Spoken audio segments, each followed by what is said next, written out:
Si Giannis, Draymond Green ngayon ang nag-uunahan para ma-recruit si LeBron. Base mismo kasi sa report ni Shams, si Giannis gustong makasamang maglaro si LeBron sa Miami Heat. Super team din yung habol niya eh. Samantalang si Green, ngayong week inaasahang makikipag-meeting kay LeBron. Yan ngayon yung malaking posibilidad na nag-uumpisa na rin. Parehas ang Miami at Warriors na subukan talagang habulin si LeBron gamit yung pag-recruit ng mga superstar player nila.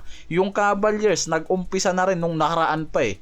Sa report ni Shams, sinabi kasi niyan mismo na kay Giannis ng araw nang galing na gusto niya mismo si LeBron pumunta ng Miami at makasamang makalaro. Base kasi kay Shams na malaki ang atraksyon pa rin talaga ng Miami hanggang ngayon para kay LeBron eh. Maraming reason yung sinasabi dyan ni Shams Charania. Una, si Pat Riley na successful team executive sa NBA history lalo na sa pagbuo ng championship team na mismong sinusubukan uli nila ngayon. Pangalawa, yung kay Coach Eric Spoelstra. Isa sa pinakamagaling na head coach ngayon at kasama rin yan ni LeBron noon na nakakuha ng 2 championship title sa Miami. Kaya nakikitang hanggang ngayon buo pa rin ang mutual respect nitong si LeBron sa Miami Heat organization.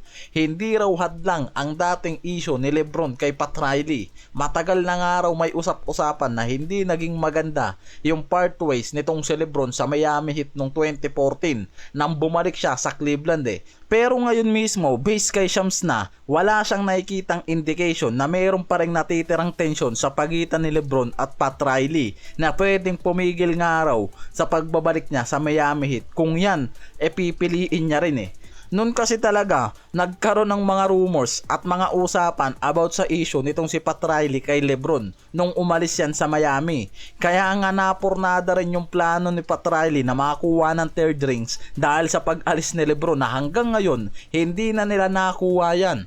Kaya ngayon mismo, sinabi ni Shams, wala siyang narinig o nakikitang senyales na may issue pa rin eh na pwedeng maging hadlang para kay LeBron sa Miami. May article din ako na nakita at nabasa na lumabas na kahit itong si Pat Riley ngayon, bukas pa rin naman nga raw ang pinto kay LeBron kung sakali man na si LeBron bumalik sa kanila. Kaya base mismo kay Shams Charania, gusto ni Giannis makasama si LeBron James sa Miami Heat. Ngayon, iyan mismo yung nagpapaingay sa free agency. Hindi naman nga raw nangangahulugan na may deal na. Wala pa rin namang report na si Giannis mismo nagre-recruit na kay LeBron eh. Pero malinaw na nagpapakita na yan ng interest kay LeBron at malinaw na super team rin kasi talaga ang gustong mabuo ni Giannis ngayon sa Miami na mismong gusto rin mangyari ni Pat Riley at nakikitang possible si LeBron yung missing piece dyan eh at malaki yung potential na ibigay nila kung ano yung gusto ni Giannis. Kung gusto ni Giannis maging kampi si LeBron, possible yan mismo ang habulin ng Miami rin.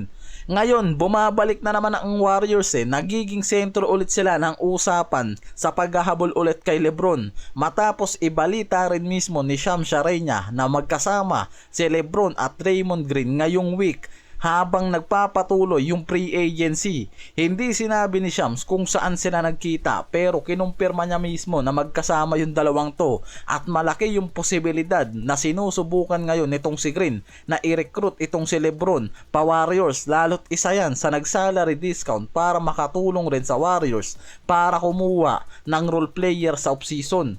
Ilang araw bago yan kasi nakita rin mismo na si LeBron nakasama yung pinakamalaking recruiter ng Cavaliers bago pa yung meeting nila ni Green na unahan pa yan ng assistant general manager ng Cavaliers na mismong matagal ng kaibigan nitong si LeBron, itong si Brandon Williams. Kaya malaking recruiting advantage rin ang meron sa Cavs ngayon o maraming analyst rin ang naniniwalang active pa rin talaga na sinusubukan ng Cleveland na maibalik si LeBron sa kanila eh. Tinanggihan muna ni Draymond Green kasi yung player option niya ngayong offseason. Yan mismo yung nagbibigay sa Warriors ng mas malaking salary cap flexibility habang naghahanap sila ng paraan para magdagdag ng isa pang superstar. Dahil dyan, pwede nilang gamitin yung 15 million ng taxpayer mid-level exception nila na nagbibigay naman sa front office ni Mike Dunleavy ng mas maraming option habang bukas pa yung posibilidad na habulin si Lebron. At hindi rin ito mismo kasi yung unang pagkakataon na sinusubukan talaga ni Green na i-recruit si Lebron pa Warriors. Sa mga nakaraang taon pa, si Green talaga yung pinaka-active na nagpupush sa front office ng Warriors na subukang habulin si Lebron. Kaya hanggang ngayon nga, umaasa pa rin talaga itong si Green na mare-recruit nila itong si Lebron. Pero nakadepende pa rin yan.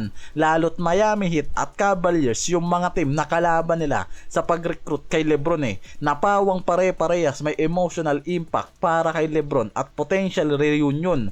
Kaya nakikitang hindi ganong kadali na makakumbinsi ng Warriors itong si Lebron kahit si Green pa yung mag-recruit dyan.